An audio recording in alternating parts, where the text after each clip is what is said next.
Hello, brothers and family. It's me, Etty, and sitting outside. That's a guava tree. I love it whenever the wind is blowing. I mean, it's very hot, but when you sit under the tree, it's very cool. I'll be sharing from Joshua chapter 9.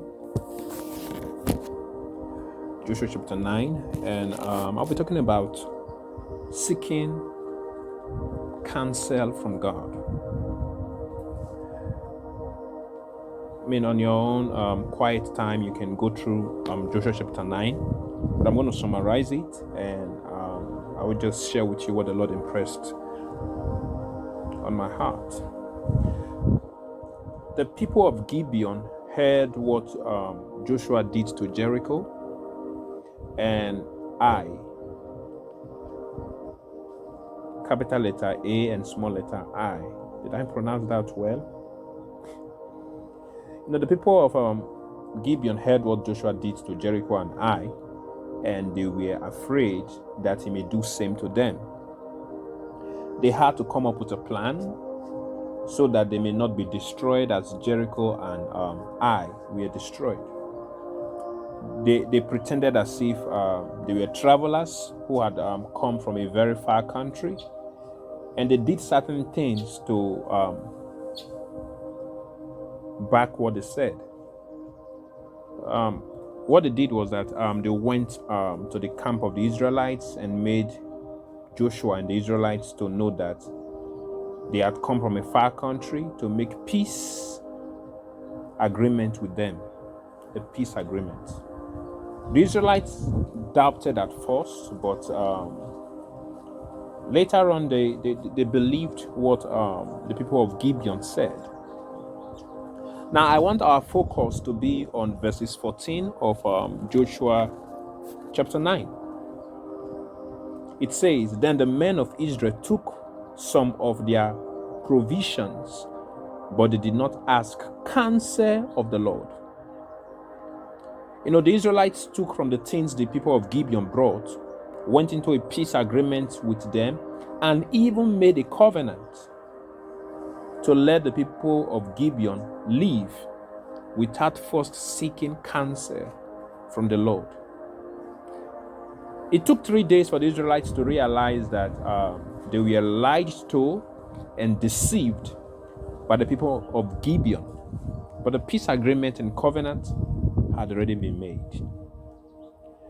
I believe if the Israelites had first sought counsel from the Lord before making a decision, they wouldn't have been deceived, and they would have known that the people of Gibeon were lying. It is very important for us to seek counsel from the Lord before taking any minor or major decisions in this new year. Don't be too quick to say yes or go into partnership with people, because you don't know the true motive in their heart. I'm going to say this. Before you marry that man or woman, first seek the counsel of God. Before you honor that invitation, first seek the counsel of God. Before you say yes or no to a request, first seek counsel from God.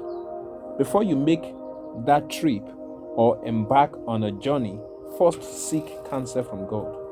Before you start that business, first seek counsel from God. Before you relocate, first seek counsel from God.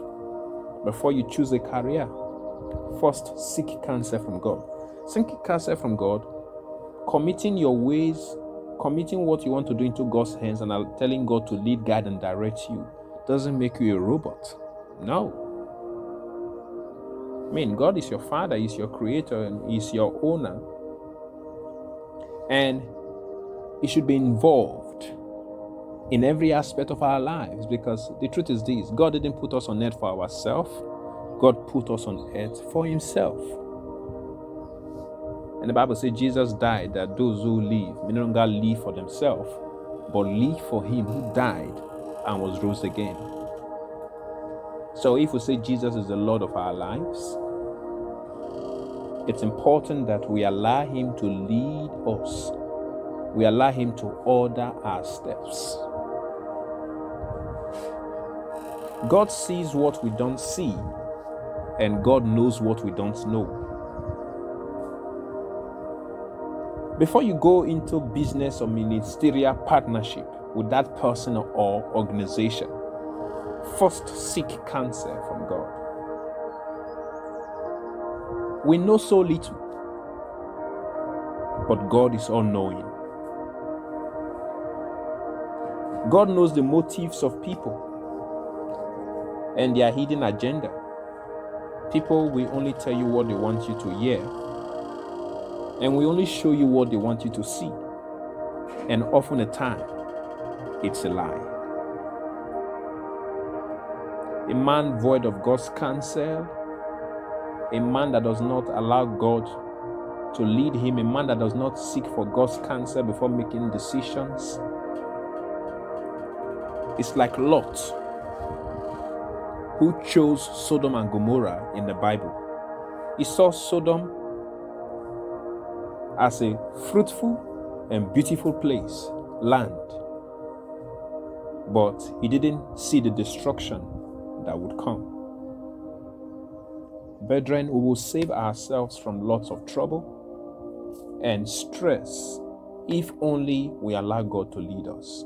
I want to say this: the choices you make today can either make you to regret or rejoice tomorrow. Often at times we make poor choices because we fail to seek counsel from the Lord.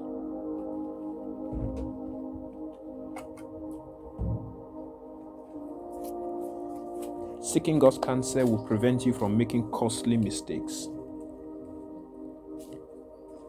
Not only that, it will keep you from harm's way. Some time ago, I was saying, Lord, protect me, protect me, protect me. And the Lord said, my word to you is your protection.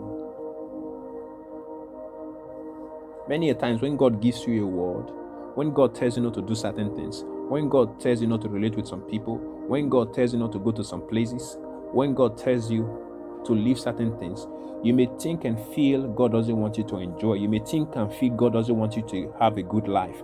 But unknown to you, God is keeping you out of harm's way. Unknown to you, God is protecting you. Don't just do something because you see everyone doing it.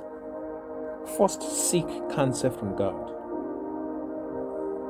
A minister of God once said that something is good doesn't mean it is God's will. That something is good doesn't make it God's will. I will give some examples to explain what I mean, to explain the quote the pastor gave.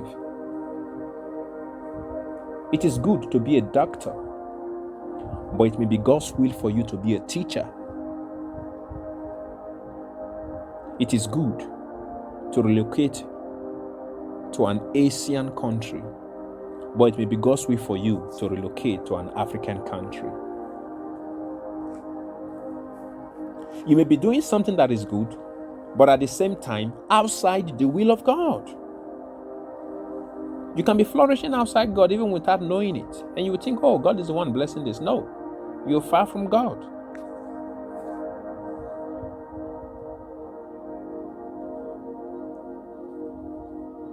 It appears good doesn't mean it is good for you. Yeah, it appears good doesn't mean it's good for you. Don't be wise in your own eyes. You know, we are told in the book of Proverbs not to lean on our own understanding, but to acknowledge God in all our ways, and He will direct our paths. In this new year, let God direct your paths. Let God direct our paths. Let's be still enough to listen and allow Him lead us. I pray you understanding what I'm saying. I pray you getting the message. God created you. You didn't create yourself. God created you. And guess what? You don't know a product more than a manufacturer. That is why when you buy a product, there's always the manual that comes with the product. And the manual was put there by the manufacturer. It tells you everything you need to know about the product. It tells you how you to use the product. It tells you what the product is meant for. So God who created you,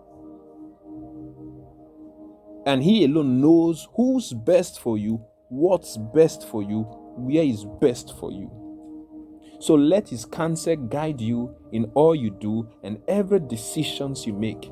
This is not the time to live a life that is independent of God. Don't exclude God, but involve God. Don't leave God out of it, but give God all of it. Make God your first resort. When faced with a hopeless situation, seek counsel from God. See, some problems still persist, not because there are no solutions, but because we fail to seek counsel from God. Instead of seeking counsel from God, we're trying to figure it out all on our own, and it's not going to work out. When confused about what steps to take, seek counsel from God. When faced with a spiritual, physical, marital, financial, academic, ministerial, family, or business problem, seek counsel from God. Brethren, the Bible tells us that the thoughts that God thinks towards us, towards me and you, are thoughts of peace and not of evil, to give you a future and a hope, to give you an expected end. God will never counsel you wrong. God will never counsel you wrong. God will never give you a counsel that will lead you astray. What He tells you to do may not agree with what you want, but I can assure you this: it is for your good and it will bless you. So, brothers, sisters, and family, the summary of everything that I've shared today is that in this new year, in every decisions we want to make, in every steps we want to take, let's not fail to seek counsel from the Lord. I pray this video has blessed you, and do me a favor by sharing it with your loved ones, and till we meet again. God bless you.